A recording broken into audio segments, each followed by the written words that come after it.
We're talking about technology that uses, like, the principles of quantum mechanics. To control things at the tiniest level imaginable. Exactly, like even individual atoms. And that level of control could revolutionize so many fields, you know? Oh, absolutely. From faster drug discovery to, like, unhackable communication networks, even sensors that could detect stuff at, like, the atomic level. It really does seem like something straight out of science fiction. Totally.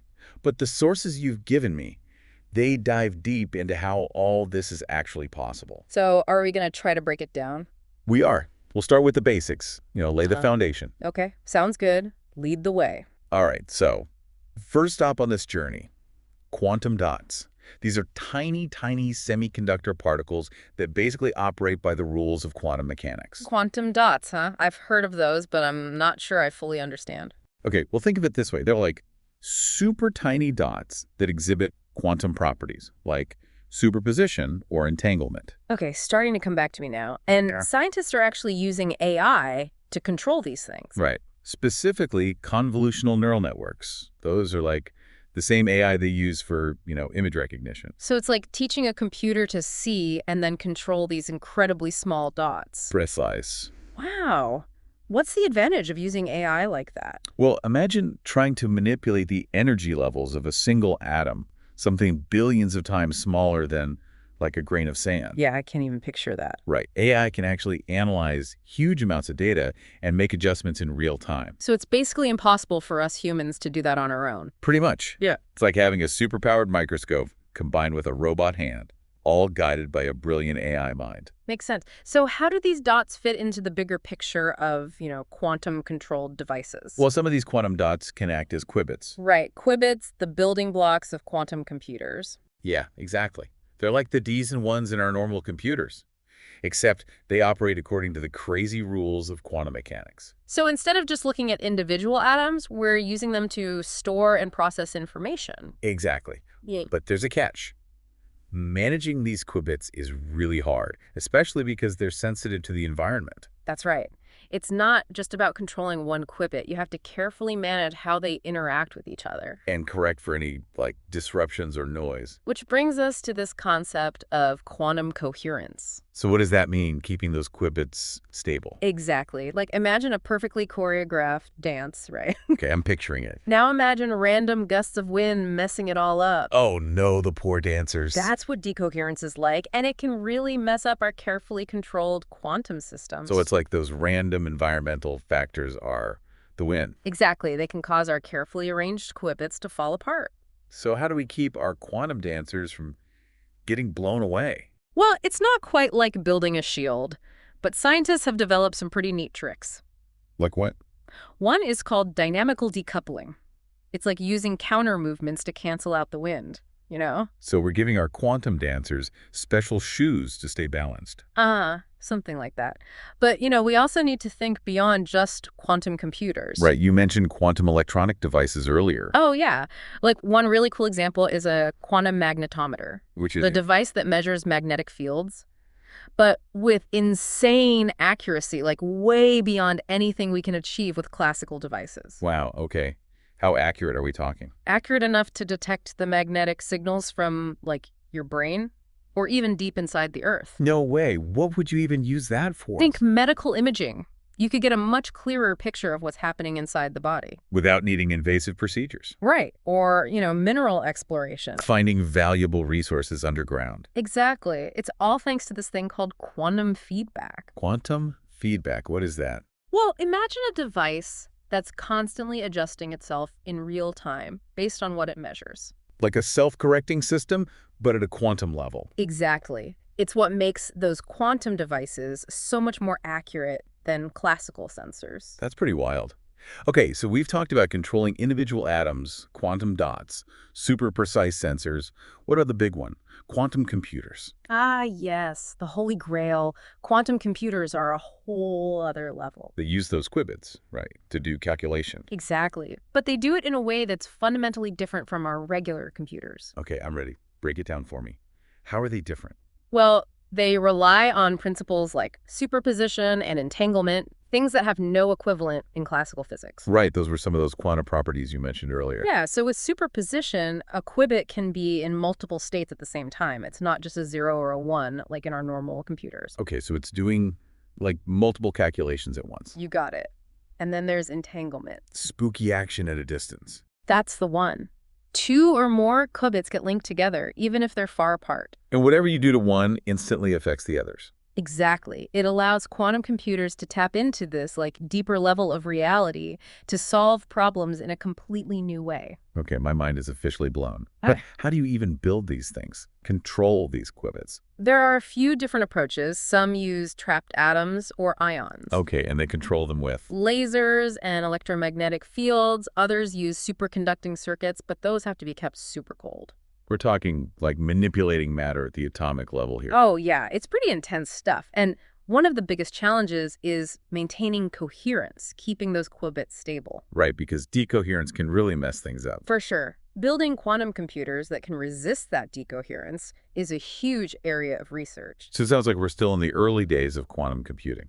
We are, but the potential is huge. I mean, imagine being able to design new drugs, discover new materials, create even more powerful AI. It really does seem like a Pandora's box of possibilities. Okay, before we go too far down that rabbit hole, can we talk about quantum error correction? Oh, yeah, that's a crucial part of all this. Because if these quantum systems are so fragile, They are. how do we make sure they don't make mistakes? That's the challenge. Unlike with regular computers, you can't just copy information in the quantum world. So no serial plus C and serial plus V? Nope. The laws of quantum mechanics actually forbid that. So how do we prevent errors? Well, there are some clever workarounds. One is called surface codes, where the information is spread out across many qubits. So it's like creating a network of qubits to make it more resilient. Exactly. And to do that, you need really precise control over how those qubits interact. It all comes back to control, doesn't it? It's amazing how all this ties together. It really is. Now, get ready for this. We're about to enter the realm of entanglement-based devices. Okay, entanglement. Yeah, That's where two particles are linked no matter how far apart they are. that's the one. All right, this is where my brain might actually melt. What kind of devices are we talking about here? Well, one that's often talked about is quantum teleportation. Wait, seriously? Like in Star Trek? Are we teleporting things? Well, not quite like that. It's more about teleporting information, like the state of a qubit. So we're not beaming people up, but data.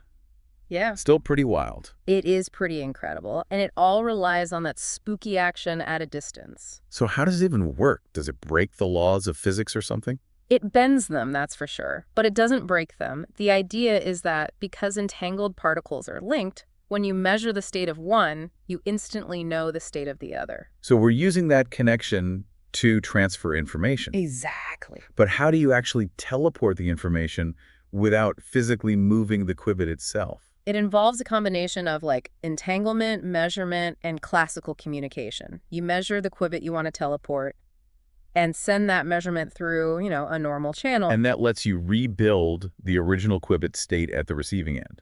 Exactly. The entanglement makes sure that the teleported qubit is identical to the original. That is mind-blowing. Could we use this to build a faster, more secure internet? It's definitely a long-term goal, a quantum internet that uses teleportation and entanglement. Imagine a network where information is transmitted instantly and is impossible to hack. That would revolutionize everything.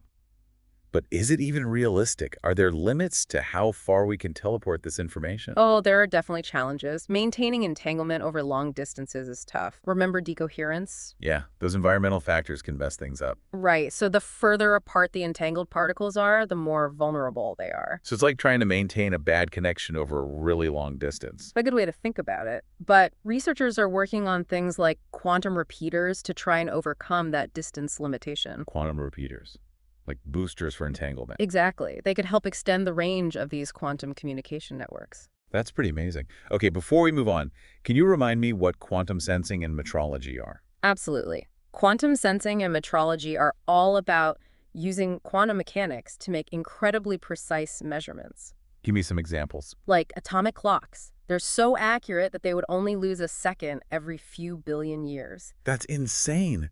What do we even use them for? Everything from GPS navigation to synchronizing communication networks, they're even sensitive enough to detect tiny variations in gravity. Okay, so we're not just talking about better timekeeping.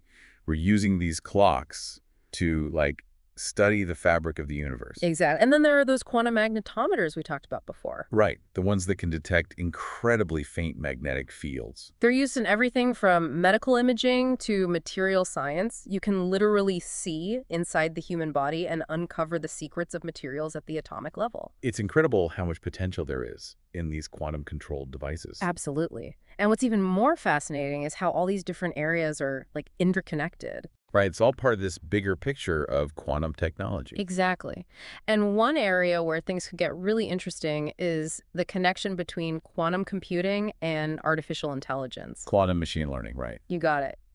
Imagine using quantum computers to create AI algorithms that are way more powerful than anything we have today. So it's like giving a super intelligent quantum assistant access to all the data in the world. Something like that. Yeah. Think about drug discovery or materials science. We could make incredible breakthroughs in those fields. It does seem like a Pandora's box of possibilities. Yeah.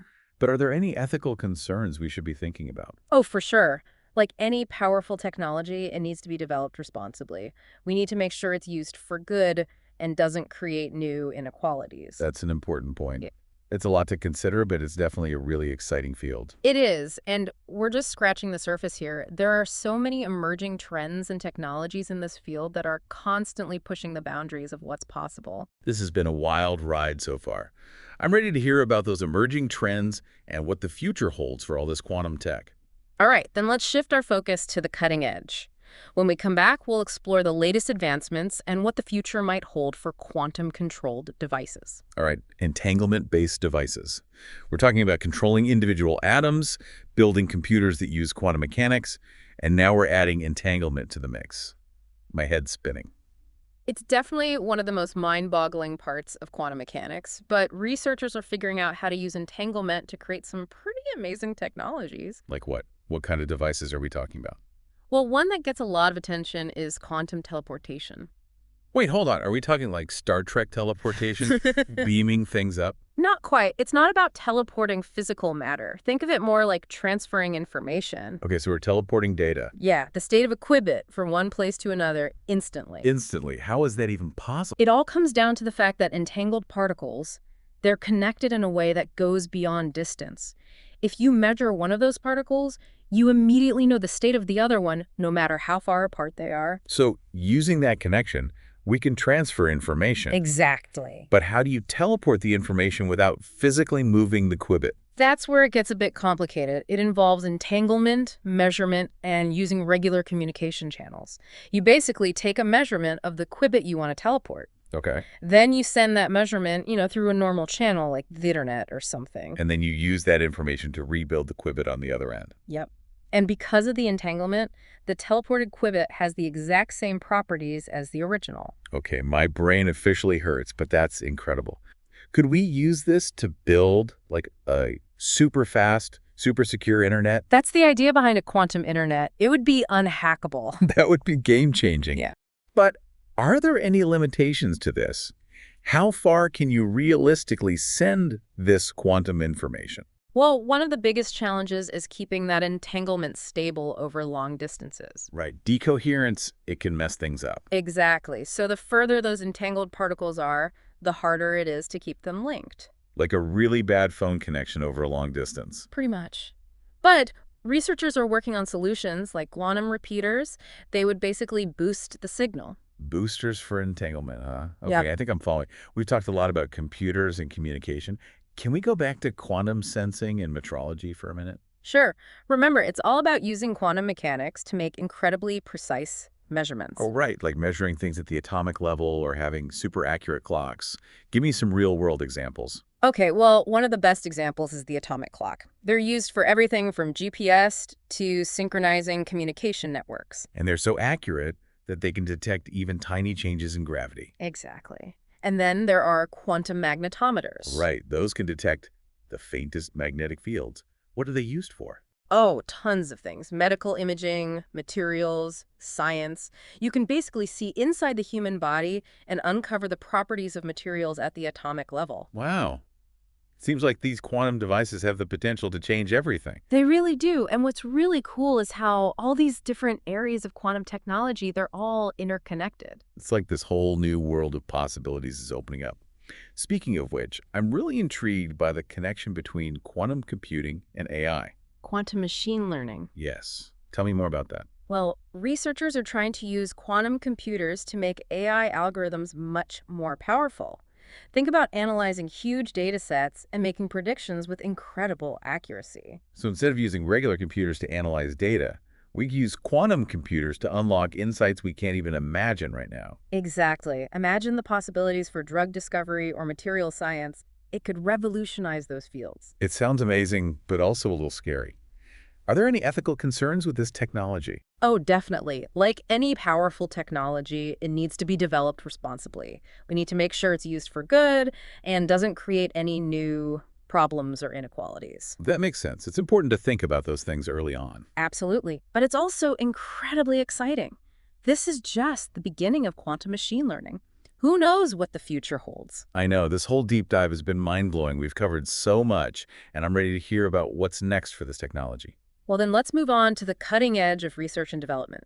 We'll explore the latest advancements and what the future might hold for quantum-controlled devices. Wow, we've covered some serious ground here. Quantum dots, qubits, entanglement, even quantum machine learning. My brain is definitely full. It's a lot to take in, that's for sure. But the journey's not over yet. We still need to explore the emerging trends shaping the future of quantum-controlled devices. The cutting edge, huh? I'm all ears. What's next in this quantum revolution? Well, one area that's really heating up is the development of new materials. We're not just talking about the usual suspects like silicon or superconductors. What else is there? Researchers are exploring all kinds of exotic materials with unique quantum properties. Exotic materials. Okay, you've got my attention. Like what? Topological insulators, for example. They conduct electricity only on their surface, but not inside. And they've got these really interesting quantum properties that could make qubits more stable, less prone to that decoherence we talked about. So it's like building a protective shell around those fragile qubits. Exactly. And then there are Majorana fermions, these super weird particles that are, get this, their own antiparticles. Majorana what? Okay, now you're just messing with me. I'm serious. They could be the key to building fault-tolerant quantum computers, the kind that are naturally resistant to errors. Wow. So we're talking about harnessing the power of, like, the weirdest stuff in the universe to build better quantum computers. Pretty much. And it's not just about new materials. Scientists are also figuring out how to build bigger, more complex quantum computers. Right, because we can't just keep adding qubits forever, can we? Exactly. At some point, you need new ways to connect and control all those qubits. So they're working on modular architectures where smaller quantum processors are linked together. So like a network of mini quantum brains. That's a great way to put it. And speaking of networks, another exciting area is quantum communication networks. Remember we talked about quantum teleportation? Yeah, sending information instantly. Well, now imagine a whole network built on those principles, a true quantum internet. Okay, now that is some serious sci-fi stuff. But is that even possible? It's a huge challenge, but they're making progress. Quantum key distribution, or QKD, is already being used to secure sensitive data, and they're developing quantum repeaters to extend the range of those networks. So we're talking about a future where information can be sent anywhere instantly and securely. Exactly. It's one of the most exciting possibilities in the world of quantum technology. This whole deep dive has been incredible. It's mind-blowing to think about all the potential in these quantum technologies. I know. It really makes you wonder what the future holds. It does. And I have to say, I'm both excited and a little bit nervous. I understand. It's powerful technology, and it's important that we develop it responsibly. But it also has the potential to solve some of humanity's biggest challenges. Absolutely.